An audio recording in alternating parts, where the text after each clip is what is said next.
Hello नमस्कार दोस्तों, मैं हूं अभय कुमार यादव और आप अभी देख रहे हैं Abhay Kumar technical boss YouTube channel. तो आज की इस वीडियो में हम आपको बताएंगे कि रजिस्ट्री से लेकर बहुत बड़ा अप टू डेट आया हुआ है।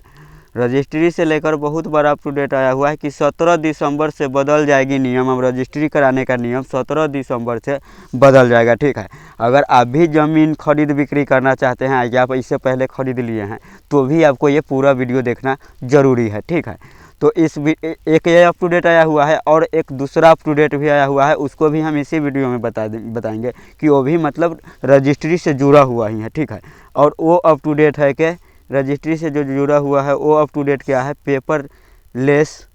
हम आपको बता देते हैं, जैसे में देखिए पेपरलेस हो रजिस्ट्री के बारे में भी अप टू डेट आया हुआ है। तो उसके बारे में यहाँ बिहार में अब पेपर के सभी 137 रजिस्ट्री कार्यालय ज़मीन में पेपरलेस हो जाएंगे। अब कौन कौन पेपरलेस होंगे इसको बारे में भी हम आपको बताएंगे। तो आपको ज़मीन से रिलेटेड आपको पता ही है कि जब से ज़मीन का सर्वे स्टार्ट हुआ है कि ज़मीन से लेकर तरह तरह का अप टू डेट आता है। ठीक है, ज़मीन से लेकर तरह तरह के अप टू डेट आता है और उस अप टू डेट से आपको कैसे बचना है, आपको अपना ज़मीन कैसे बचाना है। तो इसलिए हम आपको उसमें उपाय भी बता देते हैं कि ऐसे अप टू डेट आया हुआ है तो आपको करना क्या है, आखिर उस अप टू डेट से आपको बचना कैसे है, कैसे आप उस अप टू डेट से बचिएगा। तो इसके बारे में भी हम इसका हल भी निकाल देते हैं। तो सबसे पहले आखिर 17 जो ये दिया हुआ है दिसंबर से जो ज़मीन का रजिस्ट्री का जो नियम लागू होगा उसमें आखिर क्या नियम लागू हुआ है ये हम आपको पहले बताते हैं। ठीक है, तो फटाफट देखिए। और इससे पहले हम आपको ये भी बता देते हैं कि ज़मीन का खतियान केवाला, ज़मीन का सर्वे वाला पेपर जो ओरिजिनल पेपर होता है और कोई डॉक्यूमेंट्स अगर आप डाउनलोड करना चाहते हैं ओरिजिनल केवाला चाहे रजिस्ट्री टू, तो उसको निकालने के लिए आपको क्या करना पड़ेगा कि यूट्यूब चैनल में मेरा जाइएगा तो प्ले लिस्ट बना दिए हुए हैं। प्ले लिस्ट में जब जाइएगा ना तो प्ले लिस्ट में जाने के बाद आपको वो ज़मीन से रिलेटेड आपको जितना भी कागज़ होता है दाखिल खारिज के भी ऑनलाइन आप कर लीजिएगा, नेट पर भी चढ़ा लीजिएगा। ज़मीन से यही आप समझ जाइए कि ब्लॉक में जितना भी ज़मीन से रिलेटेड काम होता है उतना आप घर बैठे मोबाइल से कर लीजिएगा। और उसके लिए आपको क्या करना पड़ेगा पता है, मेरे यूट्यूब को चैनल को सब्सक्राइब करना पड़ेगा और जाकर प्ले लिस्ट में जाकर आपको देखना होगा कि सबका कोर्स डाल दिए हुए हैं, बिल्कुल आप अपना मोबाइल से फ्री में निकाल लीजिएगा। ठीक है, तो यहाँ देखिए 17 दिसंबर से बदल जाएगी ज़मीन रजिस्ट्री का व्यवस्था। विक्रेता खरीदारों को इन बातों का रखना होगा ध्यान। निबंधन कार्यालय में 17 दिसंबर से रजिस्ट्री व्यवस्था बदल जाएगी। इस तिथि में यह रजिस्ट्री ज़मीन का मकान का स्थान अंतिम का निबंधन होगा। जिला निबंधन कार्यालय में यह लागू होने से बड़ी संख्या में ज़मीन क्रेता और विक्रेता को सुविधा होगी। जिला अवर निबंधन मनीष कुमार ने बताया कि रजिस्ट्री के फर्जीवाड़ा रोकने के साथ ही कार्य में रजिस्ट्री रहेगी, साथ ही लोगों को आसानी भी होगी। मतलब आपको नहीं बताएं, रजिस्ट्री में फर्जीवाड़ा जो बहुत ज़्यादा चल रहा है ना, इसके लिए ये अप टू डेट कुछ आया हुआ है और क्या क्या नियम चेंज किया हुआ है, आखिर इससे आपको बचना क्या है रजिस्ट्री में, ये भी हम आपको बताएंगे। ये रजिस्ट्री निबंधन खरीद बिक्री वाली ज़मीन के सत्यापन के लिए पहले देना होगा आवेदन। ज़मीन का विवरण और सिटीजन पोर्टल पर भरने के बाद विभाग से रजिस्ट्री मिलेगा स्टॉक। मतलब ना डिजिटल पोर्टल पर जाने के बाद विभाग से रजिस्ट्री का मिलेगा स्टॉक, समझ गए। और देखिए मुजफ्फरपुर जिला निबंधन कार्यालय में 17 दिसंबर से रजिस्ट्री व्यवस्था बदल आएगी। इस तिथि यहाँ रजिस्ट्री ज़मीन का मकान का तथा आदि का निबंधन होगा। इसके तैयारी कर ली गई है। जिलों में ओवर निबंधन कार्यालय पारू, मोतीपुर और हो गया कटरा और सकरा में पहले यह सिस्टम लागू है। जिला निबंधन कार्यालय यह लागू होने से बड़ी संख्या में ज़मीन क्रेता और विक्रेता के सुविधा होगी। जिला ओवर निबंधन मनीष कुमार ने बताया है कि इस रजिस्ट्री से फर्जीवाड़ा रोकने के साथ साथ कार्य प्रसिद्धित होगा, साथ ही लोगों को आसानी भी होगी। ज़मीन सत्यापन करने से पहले देना होगा आवेदन। इस प्रक्रिया के तहत जिन जमीन अंचल संपत्ति के खरीद बिक्री की जाएगी उस सत्यापन को पहले आवेदन देना होगा। इसके जांच के बाद निबंधन कार्यालय के ओर से स्टैंप और निबंधन शुल्क की जानकारी आवेदक को दे दी जाएगी। इसके आधार पर आवेदन चालान और एवं जमीन का डीड तैयार कराएगी।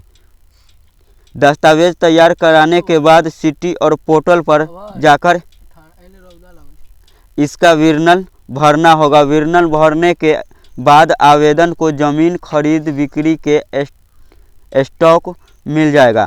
साथ ही ऑटोमेटिक यह भी तय हो जाएगा कि निबंधन की आगे प्रक्रिया जिला निबंधन कार्यालय में किस ऑपरेटर को करनी है। यहाँ आवेदक द्वारा विवरण को वेरीफाइड किया जाएगा। तैयार डीड को साथ अन्य डाटा का सत्यापन किया जाएगा। होने के बाद आगे प्रक्रिया सहायक के स्तर पर होगी। यहाँ सभी डाटा एवं डीड को जांचने के बाद बायोमेट्रिक की प्रक्रिया शुरू होगी। फर्जीवाला को रोकेगा सभी के आधार वेरिफिकेशन मतलब आधार कार्ड का वेरिफिकेशन होगा। ठीक है। इसके बाद एक और भी हम वीडियो इसके ऊपर बना देंगे कि अगर आप अपना ज़मीन कार्ड का जमाबंदी आधार से लिंक नहीं अगर आप करते हैं तो उससे आपको क्या नुकसान होगा, उससे आपको क्या फ़ायदा है, उसके बारे में हम कोई दूसरा अप टू डेट में चाहे कोई दूसरा हम उसके ऊपर वीडियो बना देंगे। ठीक। तो फर्जीवाला रोके जाएंगे। वेरिफिकेशन के सहायता स्तर पर जाँच के बाद क्रेता और विक्रेता गवाह की बायोमेट्रिक होगी। इसमें सभी के आधार कार्ड का सत्यापन किया जाएगा। साथ ही इस सभी को केवल डीड और आधार में लगी वर्तमान तस्वीर को प्रिंट किया जाएगा। इसके बाद कोई यह दावा नहीं करेगा कि उसने ज़मीन नहीं बेची है या खरीदी थी। बात समझ गए। उस पर जितना गवाह हुआ जाएगा ना, उसका जो आधार कार्ड का जो होता है कि पहले सिग्नेचर करता होता था ना, तो उसका पूरा प्रिंट आउट भी उसके साथ लगाना जरूरी है। नहीं तो ज़मीन दाखिल उखिल खारिज जब आप करवाइएगा तो दाखिल खारिज कराने में दिक्कत हो जाएगा। बात समझ गए। अच्छा, कोई दिक्कत नहीं। गवाह भी नहीं मुकर सकेंगे। सभी डाटा को आधार नंबर के साथ दर्ज कर लिया जाएगा। इससे देश में कहीं भी सभी यहाँ जांच हो सकेगी किस आधार संख्या से कब और कहाँ जमीन बेच या खरीद किया गया था। सत्यापन के लिए संबंधित निबंधन कार्यालय निर्माता समाप्त हो जाएगी। जिला ओवर निबंधन फाइनल करेगी दस्तावेज। इस प्रक्रिया के बाद जिला ओवर निबंधन के स्तर से दस्तावेज को फाइनल किया जाएगा। वहीं पर विक्रेता व गवाह का एकरारनामा भी होगा। अगर विभाग से दिए गए स्थल पर कोई व्यक्ति जमीन के केवला नहीं कर पाता है तो उसे फिर नई तिथि दी जाएगी। समय और पैसे की होगी बचत। इस प्रक्रिया से जमीन निबंधन में समय की बचत होगी और लोग पहले ही सभी दस्तावेज तैयार रखेंगे। जमीन के जांच पहले हो जाने और आगे के बाधा नहीं रहेंगे। वही पहले ही से डाटा फीड रहने से निबंधन कार्यालय कर्मचारियों पर काम का दबाव कम होगा। इसमें निबंधन की संख्या बढ़ेगी। इसके अलावा किसी भी तरह का अतिरिक्त राशि खर्चा नहीं करनी होगी। ये भी पर बिहार जमीन रजिस्ट्री के नियम बदलने से राज्य को घाटा अंचलों के चलेगा। जागरूकता अभियान। रजिस्ट्री के नए नियम बिहार में खड़ा किया बड़ा संकट जमीन खरीद बिक्री पर लगेगा विक्रय। जिसके बाद हो गया बिहार में जमीन मकान प्लाट पर बैंक से लोन लेने के लिए अब रजिस्ट्री कार्यालय से ऑनलाइन नो ड्यूज मिलेगा। इसके लिए अब आम लोगों का कार्यालय का चक्कर लगाने का ज़रूरत नहीं है। इसके ज़रूरत अगले महीने से हो जाएगी। इसका फ़ायदा बिहार में समेत देश की अलग अलग राज्यों में रहने वाले लोगों को भी मिलेगा। इसकी ज़रूरत होने वाला फ़ायदा। ठीक। बाद आप घर बैठे अपना संपत्ति पर बैंक से लोन लेने के लिए रजिस्ट्री कार्यालय में संपत्ति अवधारण प्रमाण पत्र के लिए आवेदन कर सकेंगे। रजिस्ट्री कार्यालय से बने वाले प्रमाण पत्र को ऑनलाइन आसानी से डाउनलोड करें। बैंक दे सकेंगे। जनवरी से पेपरलेस ठीक है। जनवरी से पेपरलेस 137 रजिस्ट्री कार्यालय मिली जानकारी के अनुसार राज्य के सभी 137 रजिस्ट्री कार्यालय जनवरी से पेपरलेस हो जाएंगे। इसके साथ ही जमीन मकान प्लाट का रजिस्ट्री, शादी विवाह का रजिस्ट्रेशन, म्यूटेशन, अपनी संपत्ति पर बैंक से लोन लेने के लिए बैंक से संपत्ति अवधारण प्रमाण पत्र में ड्यूज याति सुविधा ऑनलाइन मिलेगी। जमीन का बिक्री करते समय ऑनलाइन रजिस्ट्री कराया और अंचल कार्यालय में ज़मीन का बिक्री किए जाने वाले ज़मीन का रकबा और एरिया कम हो जाएंगे। उस ज़मीन का बिक्री आप दोबारा नहीं करवा सकेंगे। इस तरह के बैंक से एक संपत्ति पर दोबारा किसी दूसरे बैंक का और वित्तीय स्थान से आपको लोन नहीं मिलेगी और व्यवस्था होने पर दोबारा ड्यूज प्रमाण पत्र जारी नहीं होगा। जिसके बाद 50 निबंधन कार्यालय में सोमवार से शुरू होगी ऑनलाइन सुविधा। बिहार के 50 निबंधन कार्यालय में रजिस्ट्री के कार्यालय में सोमवार से ऑनलाइन सुविधा शुरू कर दी है जाएगी। साथ ही 137 निबंधन कार्यालय जनवरी में पेपरलेस हो जाएंगे। इसके आम लोगों का फायदा होगा।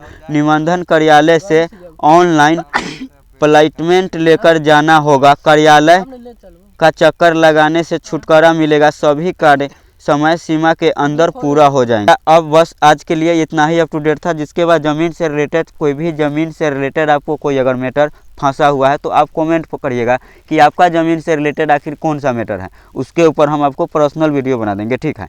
और मेरे ख्याल से ये वीडियो आपको समझ में आ गया होगा कि आखिर नियम में क्या चेंजिंग हुआ है। और फिर भी नहीं समझ में आया होगा तो एक बार आप कॉल कर लीजिएगा। अबाउट सेक्शन में जो ना है, अबाउट सेक्शन में जाइएगा तो मेरा व्हाट्सअप कॉन्टैक्ट भी नंबर दिया गया है और टेलीग्राम भी दिया गया है, ठीक है। कि कोई चीज़ का अगर जो वेबसाइट होता है या कोई डॉक्यूमेंट्स होता है तो यूट्यूब चैनल पर तो डाउनलोड होता नहीं है, इसलिए PDF में कर हम टेलीग्राम चैनल पर ही डालते हैं, ठीक है। तो आज के लिए हम विदा लेते हैं, फिर मिलेंगे कोई दूसरे वीडियो में। जब तक के लिए जय हिंद, जय भारत।